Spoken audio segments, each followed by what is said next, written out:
research starts with Henry David Thoreau, beloved conservationist and celebrated American writer, famous for living simply in a tiny cabin on Walden Lake and writing about it in essays, and not as famous or beloved for his poetry. But we can't read the essays without running into the poems, which are embedded throughout the paragraphs of prose, just as you see in my slide. Why did Thoreau combine poetry with prose?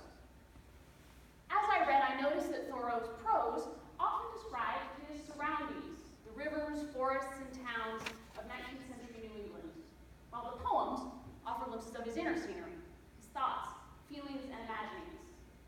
But it's more complicated than that because the poetry and prose intersect in these essays, similar to how the New England landscape influences Thoreau's thinking.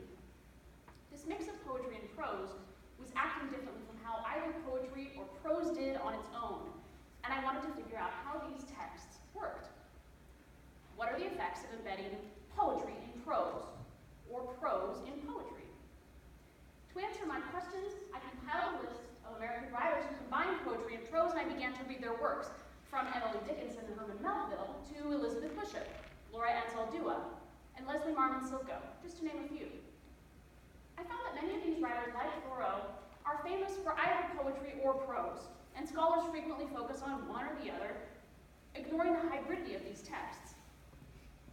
But by analyzing the collaborations of poetry and prose in these works, I've discovered that many of these writers turn to a hybrid form in order to bring their abstract concepts of identity and self down to earth, and to a specific place on earth. They use prose to explore distinctly American landscapes, social, political, historical, and natural scenery.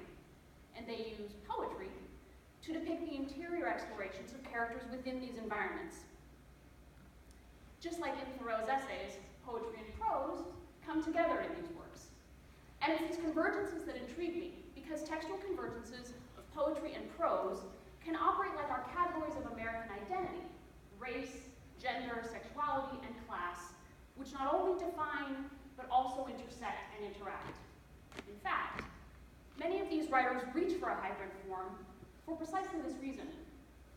For by delineating the boundaries of literary categories on the written page, these texts can in turn expose and evaluate the cultural boundaries that shape American lives.